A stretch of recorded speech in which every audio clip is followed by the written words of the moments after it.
Do it again, make it longer, boom. Do it again. Jab. Or 8 pounds? You better watch out, dreadlocks. You better watch out, because we are come for you. Oh, sorry. It's my mother's tongue again. It comes through. You'd better watch out, because we're not playing. We're real, and we are a terror. And the procedure will be parliamentary. Rastafari. It's a fight that probably means a lot less for boxing than what it does for the actual fighters. You know, the fighters, for them, there's a lot at stake. Conor Benn wants to overturn the decision. And Chris Eubank wants to cement the decision and say, I've done it twice. Bottom line is they're making big bunts, aren't they? Big dollar, and they might as well make money. These are prize fighters. We can't begrudge them making money fighting, because that's what they do. That's why they get in there. Chris Eubank Jr. just dropped his most insane training video, and trust me, this isn't just training, it's a statement. The speed, the power, the swagger, it's all there. You can literally feel the confidence oozing out of every punch. Social media is exploding for a reason. Eubank looks like a man ready to silence every single doubter.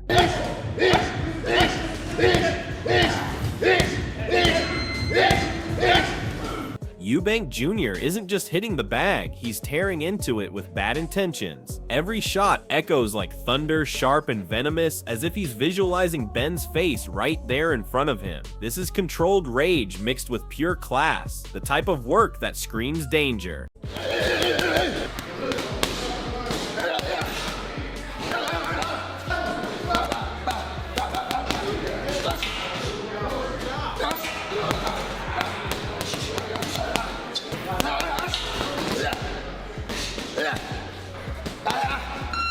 But the real spice kicks in when Tony Jeffries weighs in on just how personal this rematch really is. Tony Jeffries lays it out brutally honest. This fight is bigger than belts. It's about pride, legacy, and survival. Eubank looks like a man who's sharpened his tools and rebuilt his confidence. Ben, on the other hand, is walking into a storm with too many expectations weighing him down, and that's a dangerous place to be. Like, this would sell out any stadium in the UK. I was going to say in the world there, but probably not in America, because that many people wouldn't fly over. It would sell out a lot. But the fight location still hasn't been announced yet, but I do know that it's going to be on September 20th. Now, as Eubank Jr. sounds calm yet razor focused, the confidence of a man who's already proven himself once. He talks about doing it better this time, chasing not just a win but a knockout. This is a fighter who's adjusted mentally and physically, and that shift makes him even more dangerous for Ben. I'm still going to poke and prod, but the fact is we created something special. We're going to try and create something even more special November 15th. Animosity is still there, but it's not like it was before, where it was like, I've been waiting for 3 years to fight this guy and I just want to get my hands on him. I've got my hands on him now.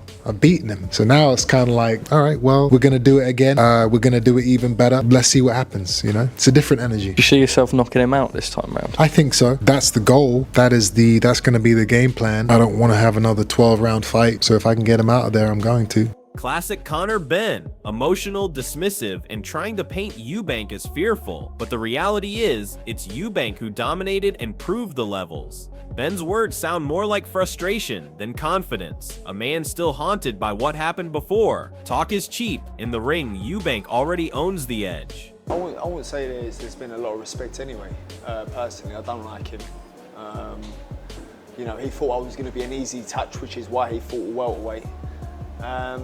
So is there much respect there? Not really, but you know, ultimately, you know, I'm ready to honour my side of the agreement, which was the 2-fight deal, and it's safe to say he's scared. You know, he almost lost. Could have gone either way to a welterweight.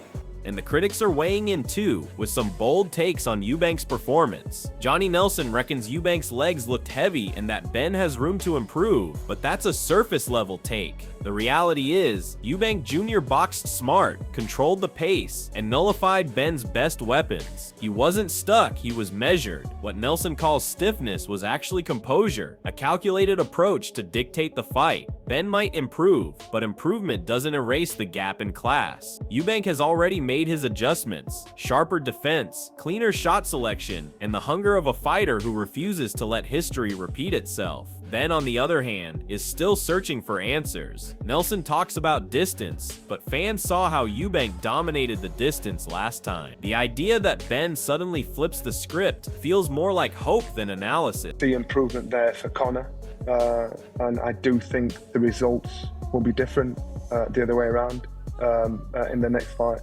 I think it'll go the distance all over again. Duke McKenzie captures the bigger picture. Eubank versus Ben wasn't just a fight, it was an event that electrified boxing. The atmosphere, the anticipation, the noise, it all felt bigger than belts or rankings. And at the heart of it was Chris Eubank Jr., the man who carried the occasion and delivered when the pressure peaked. Sure, Ben played his part, but without Eubank's name, charisma, and performance, the night doesn't shine the same way. McKenzie is right, fights like these come once in a generation, and surpassing that spectacle will be nearly impossible. What makes the rematch fascinating is that fans aren't just watching for punches, they're watching a rivalry steeped in family history and raw pride. That's why this event isn't about numbers alone, it's about legacy and Eubank's position in it. You know, like I say, the fight wasn't a letdown because it was a good fight, but as an event, you won't get a better event than that, and they'll have to go some actually to surpass that, or even equal that. Let's just hope they get the same turnout in terms of the numbers, people going through the live gate and watching that fight, because it was a great event.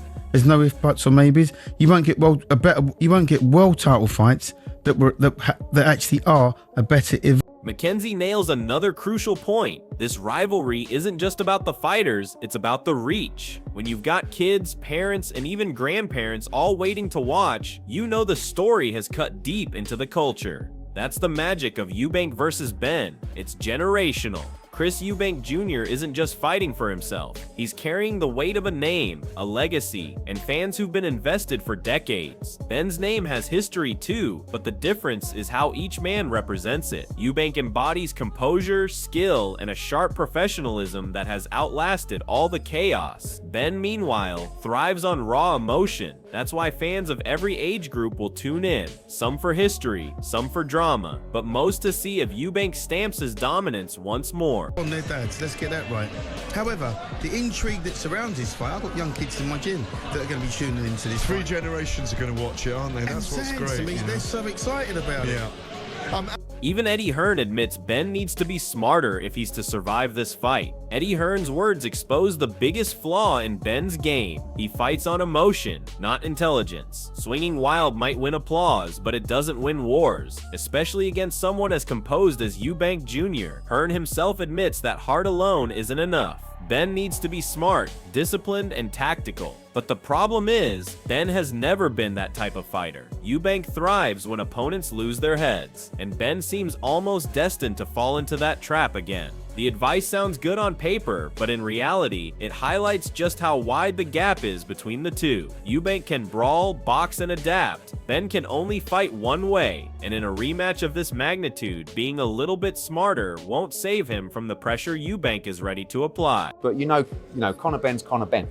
But I want him just to be a little bit smarter. We can't, like Nigel said, he's just winging away. And the heart's great, the balls are great, but you can outbox this guy as well. You're going to have to stand and fight because he's going to try and walk you down and be the bigger man. But just be a little bit smart with it as well. This is classic Conor Ben, raw emotion spilling out, anger wrapped in words. But here's the issue, emotion doesn't win fights at the elite level. Saying you want to smash his head in sounds ferocious, but against a composed technician like Chris Eubank Jr., it only highlights the gap in mentality. Ben admits his plan was just to hurt, not to outthink, not to outbox, but to swing with rage. That's exactly why he fell short last time. Eubank Jr. is the type who thrives on controlling opponents who fight reckless. He lets them unravel, then punishes them with precision. Ben's mindset might fire up the fans, but it also tells us he hasn't truly adapted. If all he brings is emotion, history repeats itself. Eubank's calm and clinical approach will expose Ben again, because boxing isn't about cuddles or chaos. It's about class, discipline, and strategy. Of emotions on the fight. You know, so for me it was like, going into the fight, that was my aim, was to hurt him. Right. And I hurt him. And that was my plan. That's, I'm not going in there to give him a cuddle and Tony Bellew puts it straight, this rematch doesn't even make sense right now. It's not just about fitness or having an engine, it's about the ring IQ, the experience, the ability to adapt under pressure, and that's where Chris Eubank Jr. has the edge every single time. He's been in the deep waters, gone 12 rounds at the highest level, and knows exactly how to manage a fight from round 1 to round 12. Ben, on the other hand, still fights like an emotional welterweight trying to prove himself. Bellew's point cuts deep. Stamina isn't enough. You could be the fittest man alive, but if your thought process collapses when it matters most, you lose. That's the harsh reality Ben faces. Eubank's composure and discipline aren't just strengths, they're weapons, tools that have already broken Ben once. The idea that Ben can suddenly bridge that experience gap is wishful thinking at best. These shoes though, you know you've had 2 warnings. Yeah. You need to be careful, don't you? You do. Treading a fine line. You do, but it's not the head then that comes in. So he's on one final warning for the head, but getting into an exchange in the final punch of the round, he's trying to win the round. Yeah, impress the judges at the end of the round. You know, Barry Jones hits the nail on the head. This fight is brutal for both men, but the edge lies firmly with Chris Eubank Jr. The first clash was grueling, and the rematch promises to be another war of attrition. The difference is, Eubank has already proved he can endure that storm and come out on top. Jones says it clearly, unless Ben lands a freak shot early, Eubank remains the favorite. Why? Because clash shows over 12 rounds. Eubank has the sharper jab, the cleaner combinations, and the composure to keep his game plan intact under fire. Ben might drag him into another dogfight, but history tells us Eubank thrives in those moments. He can take a shot, reset, and punish mistakes. Ben, meanwhile, gets reckless, wastes energy, and fades when the pressure doubles. This isn't about luck or emotion, it's about consistency, and Eubank has it in spades. And so this fight can only harm him.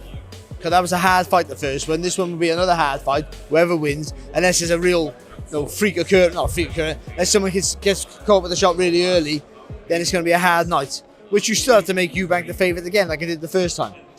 I mean, so I don't know.